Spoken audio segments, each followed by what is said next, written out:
I was a kid who liked money. That's all. I was very curious about it. I went to a rich kid's school, mostly white kids. And they were rich, and the Asians were poor. So I kept wondering, how come one race is rich?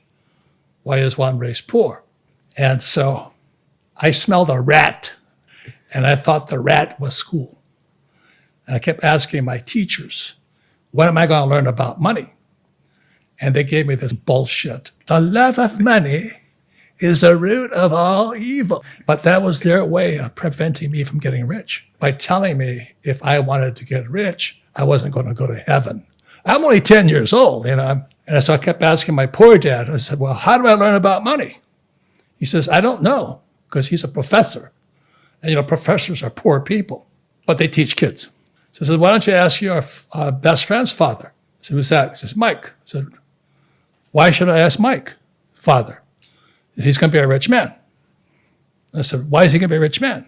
So my poor dad said, Mike's father is an entrepreneur. And I said, so what are you? I'm only 10 years old, right? He says, I'm an employee. I said, what's the difference between entrepreneur and employee? And my poor dad said, well, an entrepreneur has to know about money.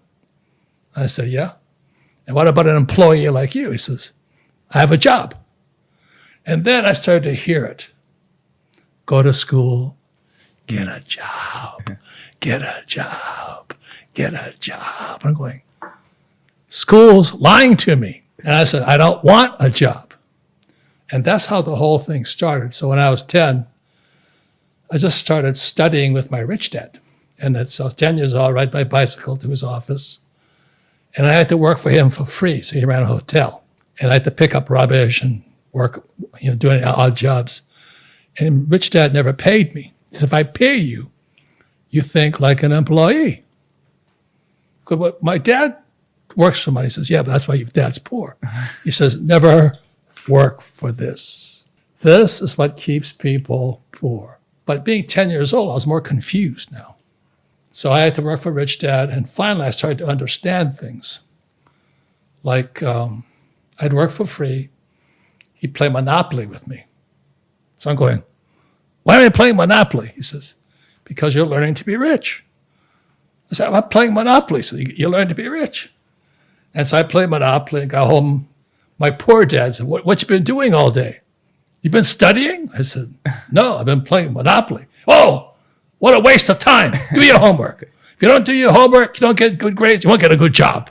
I'm so confused. And then one day I asked my rich dad, I said, why am I playing Monopoly? He goes, see all those properties out there?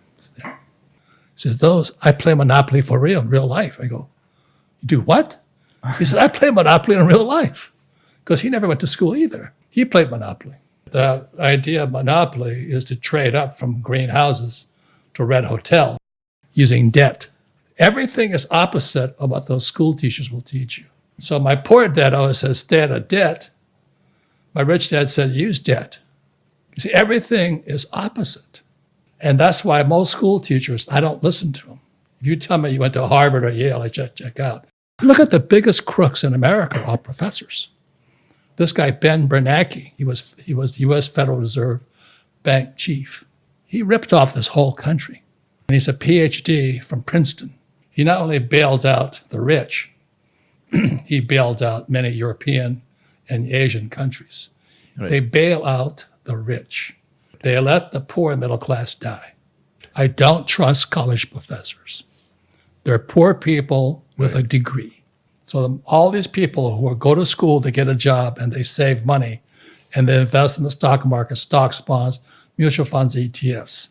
I don't touch any of that stuff. I'm not saying you shouldn't, but I don't have to. I'm an entrepreneur.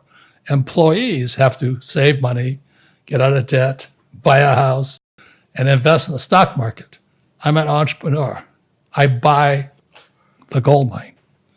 I get the gold. Most employees cannot buy the gold mine. I buy the silver mine. I buy the real estate. I buy the hotels. I am a capitalist. I'm an entrepreneur. So right now, many people can't afford to eat anymore. Yeah, the homeless people in America, some of them are drugs, obviously. A lot of them just can't afford a house because this is toilet paper. Today, slums are everywhere across America. One of my best pieces of real estate is in Portland, Oregon. So in Portland, Oregon, I bought this huge apartment house, and my friends and I converted it to condominiums. And we thought we made a fortune. We did. But we couldn't get people in there because the government of Oregon allowed homeless people to build houses all around our property. So the tenants couldn't drive onto the property. Then San Francisco went down. Washington went down. San Francisco used to be the most beautiful city in America, in my opinion.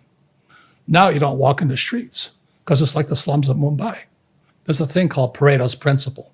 It's called the 80-20 rule. So like 80% of the people are poor, 20% are rich. The reason there's such a gap is our schools teach us to work for this. Go to school, get a job, work hard, pay taxes, save money, buy a house, and put your money in the stock market. I don't touch any of that. I'm an entrepreneur. I own 15,000 houses. There's nothing wrong with buying a house. Yeah. Difference is I use debt to buy it, and I pay no taxes. It's not the house. It's not the stock. It's not the bond. It's not the ETF. It's your brains. So I would rather use debt and pay no taxes.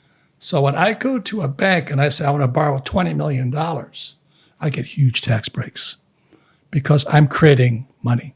So the first thing I would do is I'd come here, I'd hire an accountant and attorney, and then I would evaluate your markets. And then I would buy or not buy. Like I don't own any property in California because it's a communist state.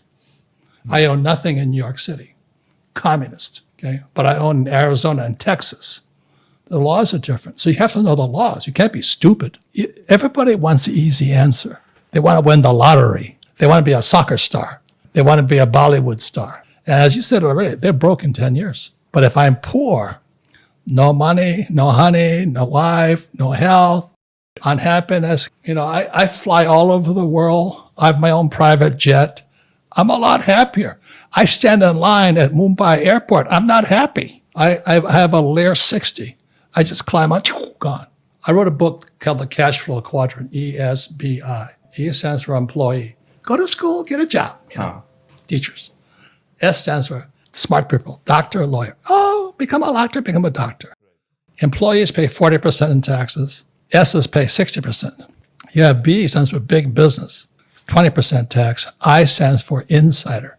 I only invest from the inside. I don't invest from outside, legally. So Elon Musk is a B and an I. I'm a B and an I. Steve Jobs was E, B, and I. Tata, big B and I. It's a mindset. The number one skill of an entrepreneur is how to sell. So when I was a pilot. I flew for the U.S. Marine Corps in Vietnam. Okay. I was shot down 3 times. But I came back, my rich dad says, you have to learn how to sell. I said, good, I'll learn how to sell. The second thing I had to learn was how to buy real estate for nothing. I took real estate courses. I'm like 26, 27 years old, learning how to buy real estate for nothing. There's good teachers out there. But if you hang out with stupid teachers, you can be stupid like them. Right. I don't have friends with master's degrees. I hang friends with financial statements who are rich. Information's out there. You just have to search for it. You can ask my friends. I study constantly, every day, all day. I'm not looking for a job. I'm not working for money. That's why the one book is Rich Dad, Poor Dad. Second book is Cash Flow Quadrant. You can read that. Then I created the Cash Flow board game. The reason it's better than going to school, it's about a financial statement. You see, my bankers never once asked me what my grades were. My bankers never asked me what college I went to. My banker wants to see my financial statement. My financial statement is my report card. Right. When I grow up. That's right. Most college professors never grow up. They're little kids yet. I got a PhD. I got a PhD. I got a PhD. Yeah. I got a financial statement. So what happened in 2008, when the markets crashed, I borrowed $300 million.